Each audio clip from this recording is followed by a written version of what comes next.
Good morning बच्चों। आज मैं आप लोगों को चैप्टर 6 से रिलेटेड प्रमेय नंबर 6.1 बताने वाला हूं और इस प्रमेय को मैं बहुत ही सिंपल करने वाला हूं। आप लोगों को इस प्रमेय को मैं बहुत ही आसानी से बहुत ही आसान मेथड में बताने वाला हूं। आइए हम इस प्रमेय को पढ़ते हैं। इस प्रमेय में कहा क्या गया है उसका मतलब समझते हैं। ठीक, यहां पर देखो, आप लोग देख सकते हो जैसा कि हमने यहां पर राइट किया है, यदि किसी त्रिभुज की एक भुजा के समांतर कोई रेखा खींची जाए तो वह रेखा उस त्रिभुज के अन्य दोनों भुजाओं को समान अनुपात में विभाजित करता है। ठीक, यहां पर देख सकते हो मैं यहां पर एक आकृति बनाया हूं। आइए आकृति के जरिए हम इसका मतलब समझते हैं। जैसा कि आपको कहा क्या गया है, यदि किसी त्रिभुज के एक भुजा के समांतर, आपका त्रिभुज बेटा ABC है। ठीक, तो मैंने क्या काम किया, BC के समांतर DE खींचा। क्वेश्चन में कहा गया है यदि किसी त्रिभुज के एक भुजा के समांतर कोई रेखा खींची जाए तब यह रेखा इसको और इसको समान अनुपात में विभाजित करेगा। ठीक, इसका कहने का मतलब यही है, यदि किसी त्रिभुज के एक भुजा के समांतर कोई रेखा खींची जाए तब यह रेखा अन्य दोनों भुजाओं को समान अनुपात में विभाजित करेगा। अगर आप लोगों को आकृति समझ में आ गया हो तो आइए सबसे पहले हम देखते हैं क्या क्या दिया गया है। जो पॉइंट दिया है सबसे पहले उसको हम नोट करते हैं। यहाँ पर लिखने वाला हूं दिया है, क्या दिया है पहले हम उसको लिखेंगे। लिखने का तरीका होता है, सबसे पहले लिख लीजिए दिया है। क्या क्या दिया है, दिया है एक त्रिभुज ABC, एक त्रिभुज ABC, एक त्रिभुज ABC जिसमें BC पैरेलल DE, जिसमें BC parallel DE, BC parallel DE यानी DE BC के समांतर है। आइए अब हमें सिद्ध क्या करना है, हमें सिद्ध करना है, फिर उसको भी लिखते हैं सिद्ध करना है, सिद्ध करना है। आइए देखते हैं क्या सिद्ध करना है। सिद्ध करना है, सिद्ध करना है AD upon BD, AD upon BD equal to AE upon EC, AE upon CE। क्योंकि हमने यहां पर लिखा है BD तो यहां पर भी लिखेंगे CE। ठीक, तो आइए हम इसको सिद्ध करने के लिए बेटा कुछ रचना करते हैं। तो यहां पर हम रचना करने वाले हैं, तो यहां पर मैं लिख रहा हूं रचना। रचना में हम क्या करेंगे इसको भी देखिए। रचना अपने पास से किया जाता है। तो सबसे पहले देखिए यहां रचना में हम करने क्या वाले हैं। यहां पर हम लिखेंगे D, यहां से हम एक परपेंडिकुलर लाइन ड्रा करेंगे AB पर। ठीक, परपेंडिकुलर लाइन ड्रा करिए, ऐसे एक परपेंडिकुलर लाइन ड्रा करते हैं ऐसे। यहां पर देखो 90 बन रहा है। ठीक, इसका नाम हम रखते हैं N, इसका नाम रखा गया है N। ठीक, और यहां से हम एक परपेंडिकुलर लाइन ड्रा करते हैं, देखो इसका नाम रखा गया है M। ठीक, यहां पर तो मैं यहां पर रचना कर रहा हूं, तो रचना में हम लिखेंगे सीधा सीधा लिखेंगे ड्रा। यहां पर मैं लिखूंगा EN परपेंडिकुलर यानी लंब, EN लंब AB, EN लंब AB, EN बेटा आपका AB पर लंब है। ठीक, फिर लिखेंगे और DM लंब AC। आपका जो बेटा DM है पूरे AC पर लंब है, AC। ठीक, अब यहां पर हम कुछ और करने वाले हैं। यहां पर लिखेंगे DC और BE, DC और BE, DC और BE को मिलाया। यहां पर लिखेंगे तथा DC और BE को मिलाया, DC और BE को मिलाया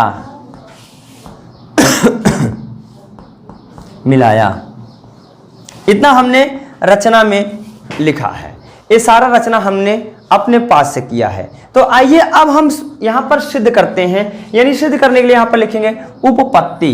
क्या लिखेंगे? उपपत्ति। तो उपपत्ति में हम यहाँ पर सारे चरण राइट करेंगे। हाँ बच्चों, आइए अब हम उपपत्ति को देखते हैं। जैसा कि आप लोग देख रहे हो, सबसे पहले हमने आपको बताया दिया है मतलब क्वेश्चन में आपका जो जो दिया था उसको हमने लिखा। सिद्ध करना है, हमें जो प्रूव करना है उसको हमने यहाँ पर लिखा। रचना में हमने इसको अपने पास से किया। अगर हम रचना को नहीं करते तो हम इसको कभी सिद्ध नहीं कर पाते। तो आइए अब हम उपपत्ति में चलते हैं। तो उपपत्ति में उन बातों को दिखाएंगे जिसको हम दिखा करके इसको हम प्रूव करेंगे, इसको हम सिद्ध करेंगे। तो सबसे पहले आप लोग ये देखिए, यहाँ पर देख सकते हो आप लोग, एक देखो ADE, यहाँ पर क्या है, त्रिभुज है। तो हम सबसे पहले त्रिभुज ADE में चलते हैं। तो यहाँ पर लिखेंगे त्रिभुज ADE में, ध्यान देना आप लोग, त्रिभुज ADE में। यहाँ पर सबसे पहले देखिएगा, हम ऐसा त्रिभुज लेंगे, देखो ऐसा त्रिभुज लेंगे जिसमें AD आएगा, फिर ऐसा त्रिभुज लेंगे जिसमें BD आएगा। यही ध्यान देना, सबसे पहले हम इसको लाएंगे फिर इसको लाएंगे, ठीक है। तो सबसे पहले हम इसको लाने वाले हैं। आइए, तो AD बेटा देखो यही त्रिभुज है आपका। तो इस त्रिभुज का हम क्षेत्रफल निकालेंगे। तो यहाँ पर लिखेंगे क्षेत्रफल त्रिभुज ADE, क्षेत्रफल त्रिभुज ADE। आपको पता होना चाहिए, आपको फार्मूला है, एक फार्मूला है, आपको पता होना चाहिए। यहाँ पर देख सकते हो, यहाँ पर एक क्या है, लंब है, ठीक। ये आपका क्या है, लंब है, और ये आपका क्या है, आधार है, ठीक। यहाँ पर ये ऊंचाई का काम कर रहा है। तो आप लोग को पता होना चाहिए त्रिभुज का क्षेत्रफल होता है 1/2 आधार गुणे ऊंचाई। तो यहाँ पर मैं फार्मूला पहले यहाँ पर लिख देता हूँ। फार्मूला यहाँ पर साइड में मैं राइट करता हूँ। तो यहाँ पर मैं लिख देता हूँ फार्मूला। सबसे पहले यहाँ पर लिखने वाले हैं त्रिभुज का क्षेत्रफल। त्रिभुज का क्षेत्रफल बराबर होता है 1/2 आधार गुणे ऊंचाई, आधार गुणे ऊंचाई, ठीक। हाँ बच्चों, आइए अब मैं त्रिभुज ADE का क्षेत्रफल निकालता हूं। त्रिभुज ADE का क्षेत्रफल या क्षेत्रफल त्रिभुज ADE। अब आप लोग यहां पर देखिएगा 1/2 तो रहेगा। जरा देखो ADE में ये किसका काम करेगा, ऊंचाई का। तो आधार किसका काम करेगा, AD। देखो AD किसका काम कर रहा है, आधार का। यानी यहां पर मैं लिखने वाला हूं आधार AD गुणे ऊंचाई आपका EN। इसको हम मानेंगे समीकरण 1, ठीक। अब यहां पर देखिए AD उसमें आ रहा है। अब हम ऐसा त्रिभुज लेने वाले हैं जिसमें BD आए। तो आप लोग देख सकते हो, देखो यहां पर BDE, यानी कौन सा त्रिभुज लेना है, BDE। अब हम इसका क्षेत्रफल निकालेंगे। तो यहां पर लिखेंगे क्षेत्रफल त्रिभुज BDE। इसमें भी वही होगा 1/2 आधार। जरा अब यहां ध्यान देना, यहां पर आधार कौन का, देखो बेटा आधार का काम कर कौन रहा है, BD। क्योंकि हमने आपको बताया था, हमने आपको यहां पर देखिए रचना में ही बताया था, जो आपका EN है पूरे AB पर लंब है। EN क्या है, पूरे AB पर लंब है। बेटा जब आपका EN पूरे AB पर लंब है तो क्या आपका EN BD पर लंब नहीं होगा, क्या होगा ना। क्योंकि आपका देखिए BD भी तो आपका जो D पॉइंट है इसी रेखा पर ही तो आ रहा है। इसलिए यहां पर क्या लिखेंगे, आधार होगा BD और ऊंचाई क्या होगा आपका EN, ठीक। ऊंचाई क्या होगा EN। तो यहां पर लिखेंगे BD इंटू EN, इसको मानेंगे समीकरण 2, ठीक। अब इतना आप लोग नोट करिए, फिर हम आगे चलते हैं। अब समीकरण 1 और 2 से यहां पर लिखेंगे समीकरण 1 और 2 से, 1 और 2 से। देखो यहां पर समीकरण 1 और 2 से हम काम करने वाले हैं। लेफ्ट को लेफ्ट से, राइट को राइट से। यानी यहां पर आप लोग देख सकते थे, मुझे प्रूव क्या करना था, AD/BD। करना क्या है, भाग देना है, ठीक। AD/BD कैसे आएगा, जब हम इसको इससे भाग करेंगे तभी तो AD/BD आएगा। तो यहां पर हम लिखेंगे क्षेत्रफल त्रिभुज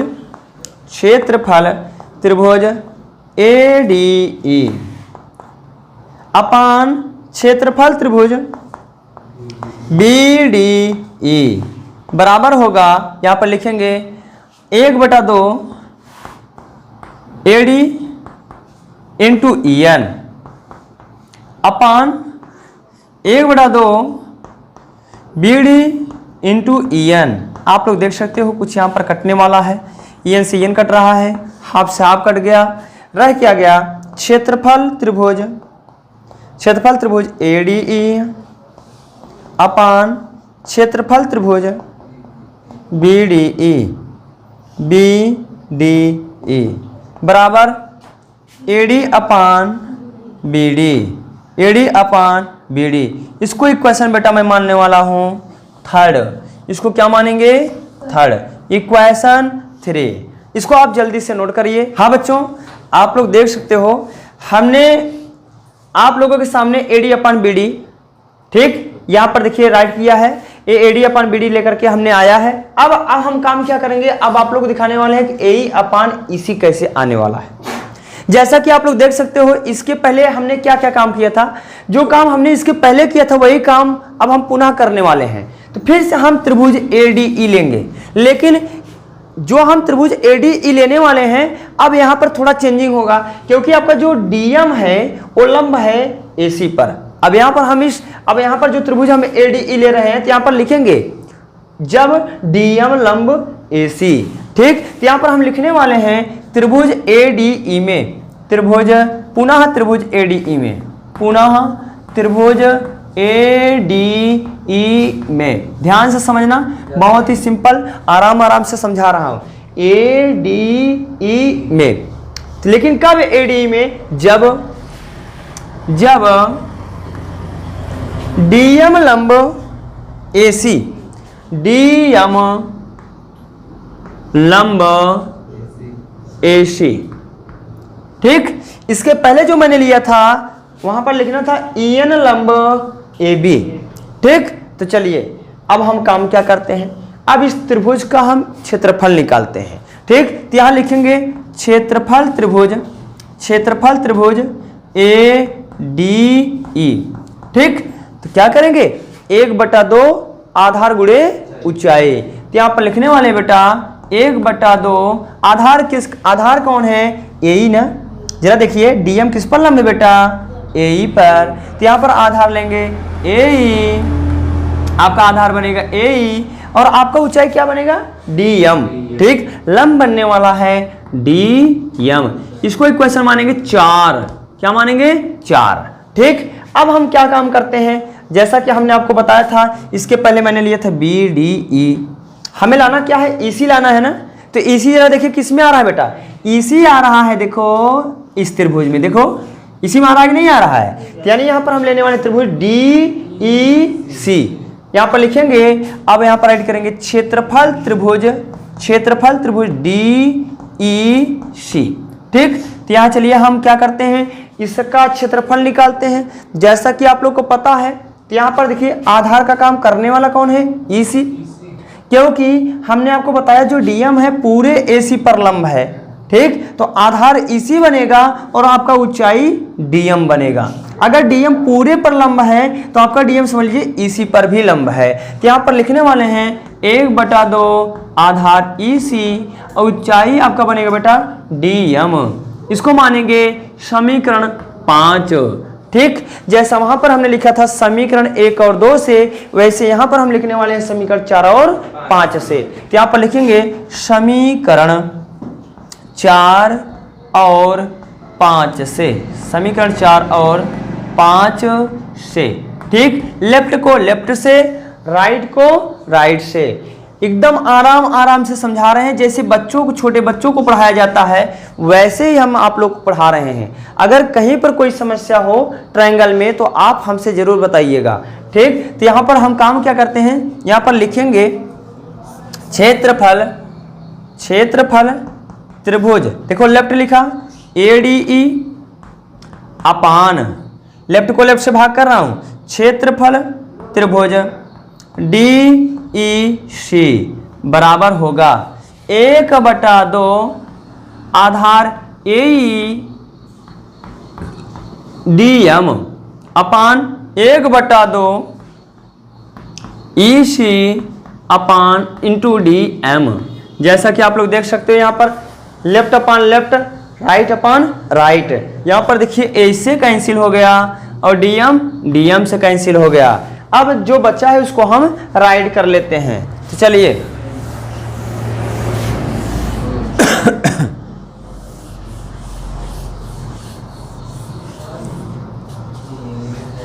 क्षेत्रफल त्रिभुज ADE अपान क्षेत्रफल त्रिभुज DEC बराबर होगा AE अपान EC। इसको मानेंगे समीकरण 6। इसको हमने मान लिया समीकरण 6। हाँ बच्चों, आइए हम देखते हैं। जैसा कि आप लोग देख रहे हो ये आपका समीकरण 6 है और मैं इसके पहले आप लोगों को एक समीकरण 3 बताया था, वो देखिए हम वहां पर सामने राइट किए हैं। यानी हमें प्रूव क्या करना है, हमें सीधे करना है AD अपान BD बराबर होगा AE अपान EC के। आप लोग देख सकते हो इसका जो देखिए दाहिना पक्ष है, देखिए ये दाहिना पक्ष वही है जो हमें प्रूव करना है। अगर मैं बाएं पक्ष को बराबर दिखा दूं तो आपका दाहिना पक्ष भी बराबर हो जाएगा। ठीक, अब आइए हम इस दाहिने पक्ष को बराबर दिखाते हैं। जैसा कि आप लोग देख रहे हो यहाँ पर देखिए ADE के इक्वल दिख रहा है ना, मतलब जो यहाँ है वही वहां है, लेकिन यहाँ पर देखिए DEC है बेटा और यहाँ पर आपका BDE है। अगर ये दोनों आपस में बराबर हो जाएं तो हमारा काम हो जाएगा। तो आइए हम इन दोनों को बराबर दिखाते हैं। सबसे पहले हम चित्र में देखते हैं दोनों हैं कहाँ। देखिए DEC ये रहा त्रिभुज। अब आप लोग देख सकते हो बेटा BDE यानी आपका A त्रिभुज, देखो A त्रिभुज और आपका A त्रिभुज, यही दोनों त्रिभुज हैं।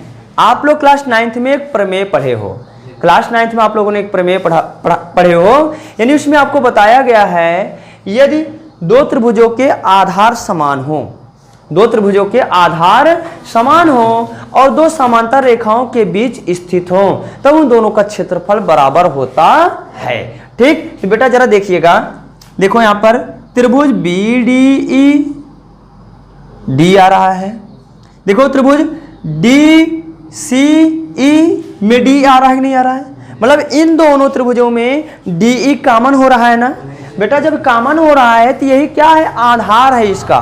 ठीक, ये दोनों में कॉमन हो रहा है, दोनों में समान है ना।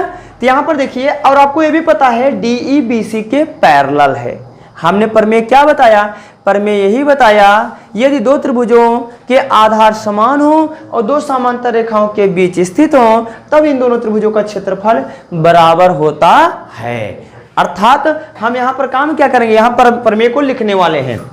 यहां पर लिखूंगा यदि त्रिभुज DEC और त्रिभुज BDE का आधार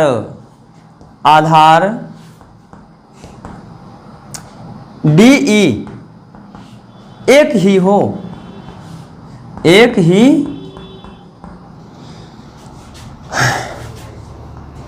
यदि त्रिभुज DEC और त्रिभुज BDE का आधार DE एक ही है। यहां पर यदि नहीं लिखेंगे, यहां पर राइट करेंगे, अतः त्रिभुज DEC और त्रिभुज BDE का आधार DE एक ही है और दोनों त्रिभुज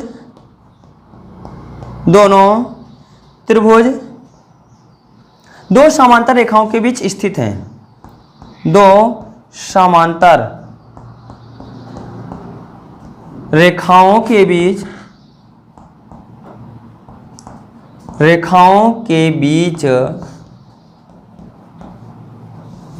स्थित हैं, दो समांतर रेखाओं के बीच स्थित हैं।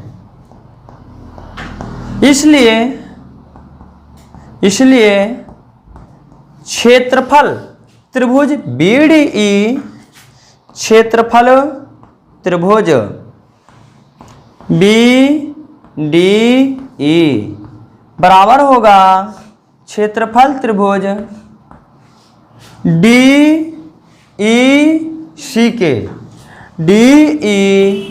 के। इसको मानेंगे समीकरण 7। अब यहाँ पर देखिए, अब हम काम क्या करने वाले हैं, लिखेंगे समीकरण 3, 6 और 7 से। जरा देखो बेटा, आप लोग को पता है ऊपर वाले की इक्वल है। अभी हमने क्या किया, DEC के बराबर किसको दिखाया, BDE को ना। बताओ इस DEC के प्लेस पर BDE लिख सकता हूं कि नहीं लिख सकता, लिख सकता हूं ना।